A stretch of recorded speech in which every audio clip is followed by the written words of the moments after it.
कश्मीर की खूबसूरती को निहारने के लिए हर एक व्यक्ति, हर एक पर्यटक देश विदेश से पहुंच रहा है। हाल ही में हिंदुस्तान के सबसे ज्यादा प्रसिद्ध या फिर मैं कहूँ ग्लोबल स्टार, जिनको ग्लोबल सिंगर कहा जाता है, दिलजीत दोसांझ ने कश्मीर की खूबसूरती की काफी ज्यादा तारीफ की। लेकिन आपको पता है उस कश्मीर को खूबसूरत बनाने के लिए कश्मीर में म्युनिसिपल कॉर्पोरेशन के एम्प्लॉयज का कितना बड़ा योगदान है? बहुत बड़ा योगदान है, क्योंकि आज ये लोग हैं तभी कश्मीर इतना खूबसूरत है, साफ सुथरा है। लेकिन आपको ये जानकर हैरानी होगी कि जिस कश्मीर में अब चिल्ले कलान के समय काफी ज्यादा पर्यटकों का रुझान हो रहा है, वहां पर उस म्युनिसिपल कॉर्पोरेशन के जो एम्प्लॉयज हैं उनकी सैलरी पिछले महीने से नहीं आई, यानी कि काफी समय से उनकी सैलरी नहीं आई है, जिसके बाद वो परेशान है। मेरे साथ एक ऐसे शख्स हैं जो तमाम डेली वेजेस की चर्चा करते हैं, परमानेंट एम्प्लॉयज की करते हैं, और इनसे जानने की कोशिश करेंगे सर क्या परेशानी क्या आ रही है और क्या हालात क्या है अभी कश्मीर में कॉर्पोरेशन के लिहाज से। मैडम, पहले मैं आपका शुक्रिया करता हूँ कि आप यहाँ तक आए, आपने हमारे साथ बात की। तो श्रीनगर म्युनिसिपल कॉर्पोरेशन एक वाहिद वो महकमा है जो शहरी श्रीनगर में सफाई के फ़राइज़ अंजाम दे रहे हैं। चाहे कोई भी आफत आए, चाहे स्टेट में आए या मुल्क भर में आए, सफाई कर्मचारी पहले सड़कों पे होते हैं। आज चिल्ले कलान चल रहा है, शुरुआत हो गई है। तो शुरुआत हो गई है आज, लेकिन पिछले 1.5 महीने से हमारे डिपार्टमेंट की तरफ से कोई ऐसी प्रॉब्लम नहीं है। वहाँ पे जो ग्रांट्स आते हैं, ग्रांट इन एड जो आता है, वहाँ पे आज फाइनेंस डिपार्टमेंट के पास फाइलें चली गई है। तो पिछले 1.5 महीने से हमारी सैलरी नहीं निकल आई है, रिलीज नहीं हुई है। तो इसमें मसला ये है कि जो हमारा सालाना बजट होता है वो है 4,39 लाख कुछ, तो 439 लाख करोड़ इसका। तो उसमें फाइनेंस डिपार्टमेंट ने 190 2024-25 के लिए 190 ही रिलीज़ किया है। और जो हमारे अपने डेवल्यूशन ग्रांट्स होते हैं, तो उनके हवाले से हमने डेली वेजर्स की सैलरी डिसबर्स की है। उसमें सफाई कर्मचारियों के लिए इक्विपमेंट्स होती हैं, या यूनिफॉर्म का मामला हो या फ्यूल का मामला हो, गाड़ियों के हवाले से वो हम अपने ग्रांट्स में करते हैं। लेकिन इतने डिपार्टमेंट्स वो मर्ज भी हुए हैं श्रीनगर म्युनिसिपल कॉर्पोरेशन में। जैसे आप सिटी रोड्स का, वो हेल्थ की एक विंग हो गई है, ULBs की एक विंग हो गई है, इंजीनियरिंग विंग हो गई है, बहुत सारे ऐसे विंग्स जिससे बजट बढ़ गया है। तो हमारी परेशानी ये है कि अगर हम सुबह से लेकर शाम तक, चाहे सुपरवाइजरी स्टाफ हो, वार्ड ऑफिसरान हो, या सफाई कर्मचारी हो, या कि उससे आगे जो बड़े बड़े ऑफिसर हैं, सारे लोग काम कर रहे हैं श्रीनगर म्युनिसिपल कॉर्पोरेशन में। कोई फील्ड में काम करता है, कोई ऑफिस में काम करता है। लेकिन पिछले 1.5 महीने से वहाँ आपको पता है ये हार्श विंटर चल रहा है आज, तो उसके हवाले से हमारे खर्चात भी बहुत बड़े होते हैं। जैसे कोयले होते हैं, गर्म कपड़े होते हैं, कम्बल होते हैं, बाकी चूल्हा जलाने के लिए गैस वगैरह का इस्तेमाल होता है। तो इस हवाले से हमारी परेशानी है ये है कि मैं कल सेक्रेटरी भी आया था, जावेद राणा साहब जो हमारे जल शक्ति मिनिस्टर है, हाँ मंत्री हैं, तो उनसे मैं मिला। उन्होंने बहुत ही अच्छे तरीके से हमारे को रेस्पॉन्ड दिया है, और हाउसिंग डिपार्टमेंट को उन्होंने लिख दिया है। तो मैं DG बजट से भी मिला है, उनसे भी मेरी मुलाकात, प्रिंसिपल सेक्रेटरी फाइनेंस डिपार्टमेंट से भी मिला हूँ।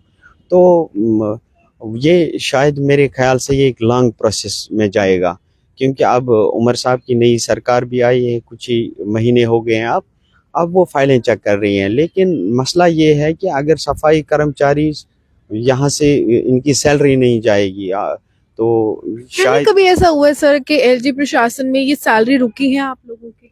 नहीं, पहले भी हुए हैं ऐसे मसले, लेकिन आज और उस टाइम में बहुत फर्क है।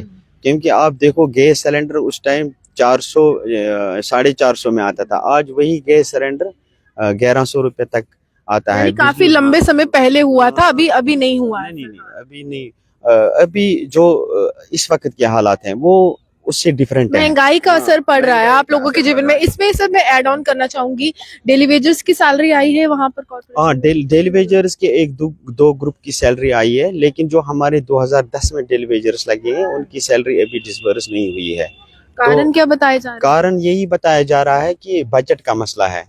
अगर बजट का मसला है तो जो डिपार्टमेंट के ग्रांट ऑफ एड जो होता है, बाकी डिपार्टमेंट्स को सारे सरकार से ही लेना पड़ता है। लेकिन अगर हम अपना पैसा कोई इतना कि 50% पैसा या 25% पैसा खुद कमाते हैं। जैसे रेवेन्यू आता है, बिल्डिंग परमिशन से हमारे रेवेन्यू, सैनिटेशन फीस आता है या टैक्स आता है, तो हम अपना पैसा खुद भी कमाते हैं, लेकिन हाँ जनरेट कर रहे हैं। तो जो गवर्नमेंट को एड देना होता है, ग्रांट ऑफ एड, वो उन डिपार्टमेंट से डिफरेंट है।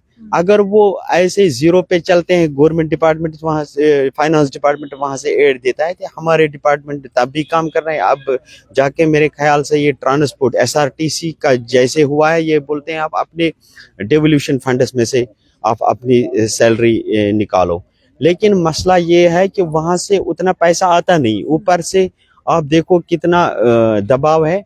दबाव ये है कि जो पेंशनर्स है उनको उन बेचारों को भी सफ़र करना पड़ता है। 209 केसेस जीपी फंड केस बिलें पड़ी हुई हैं पिछले 7 महीनों से। वो बेचारे भी यहाँ से रिटायरमेंट हुई है, उनको उनके अयाल को फीडिंग करनी है, तो उस हवाले से उनको भी परेशानी लाहक हुई है। तो हम जो ये पैसा जो आता है हमारा अपना, हम अपने हिसाब से, कमिश्नर साहब हमारे यहाँ, जॉइंट कमिश्नर साहब, सेक्रेटरी साहब या फाइनेंशियल एडवाइजर जो हमारे वहाँ पे बैठे हुए हैं, उन लोगों ने, बेचारों ने पहले कोशिश की कि डेलीवेजर्स का जो सैलरी है ये हम अपने ग्रांट से डाल देंगे। तो बाकी जो इक्विपमेंट्स होते हैं वो भी खरीदते हैं, गाड़ियों का फ्यूल होता है या कोई रिनोवेशन होती है या रिफ्रेशमेंट होते हैं, डिपार्टमेंट को स्मूथली चलाने के भी चलाने के लिए वो कितना आंकड़ा है सर, कितने आंकड़े हैं परमानेंट एम्प्लॉयज के जिनकी सैलरी अभी तक रिलीज नहीं, और कितना डेली वेजर का आंकड़ा है? डेली वेजर टोटल 1500 कुछ 9 काम कर रहे हैं जो ये इसमें सफाई कर्मचारी है। लेकिन डेली वेजर्स का मसला इस टाइम खाली रेगुलराइजेशन का मसला है, उनकी इस वक्त सैलरी का मसला नहीं है। सैलरी का मसला परमानेंट एम्प्लॉयज का है, लेकिन एम्प्लॉयज को सैलरी के सिवा और कोई चारा नहीं है। कितने एम्प्लॉयज हैं परमानेंटली जो वहाँ? परमानेंटली हमारे तकरीबन 5000 तक होंगे। 5000 लोगों के घर तक अभी वो पैसा नहीं पहुंचा, आपकी मेहनत की कमाई नहीं। बिल्कुल बिल्कुल वही मसला है। तो हम अपील करते हैं या उमर साहब से, यहाँ जो फाइनेंस डिपार्टमेंट में बड़े बड़े ऑफिसर लोग बैठे हैं, DG बजट बैठा है या प्रिंसिपल सेक्रेटरी फाइनेंस डिपार्टमेंट बैठे हैं, या हमारी जो हाउसिंग डिपार्टमेंट की चीफ सेक्रेटरी साहिबा मनदीप कौर जी, वो इसमें ज़ाती मुदाखलत करके इन मुलाजमीन की परेशानी दूर हो जाए ताकि हम भी राहत का सांस ले सकें। देखिए, लंबा प्रोसेस है। जावेद राणा साहब जल शक्ति विभाग के मंत्रालय संभालने वाले मंत्री ये कह रहे हैं, लेकिन फिलहाल इनके घर में चूल्हा जलना मुश्किल हो गया है। कश्मीर में सर्दियां अगर खूबसूरती लेकर आती हैं पर्यटकों के लिए, लेकिन कहीं ना कहीं वो परेशानी भी लेकर आती है, क्योंकि महंगाई के इस दौर में घर चलाना काफी ज्यादा मुश्किल है एक आम जनमानस के लिए। उसके लिए कि जो एक व्यक्ति काम कर रहा है और उसी की सैलरी के ऊपर पूरा परिवार जो है वो निर्भर करता है, जब वो सैलरी समय पर नहीं आती है तो घर का बजट भी डगमगाता है। परिवार में माँ बाप है जिनकी दवाई चलानी है, बच्चे हैं जिनकी स्कूल की फीस भरनी है, खुद के खर्चे हैं, राशन चलाना है, गैस सिलेंडर के दाम बढ़ गए हैं।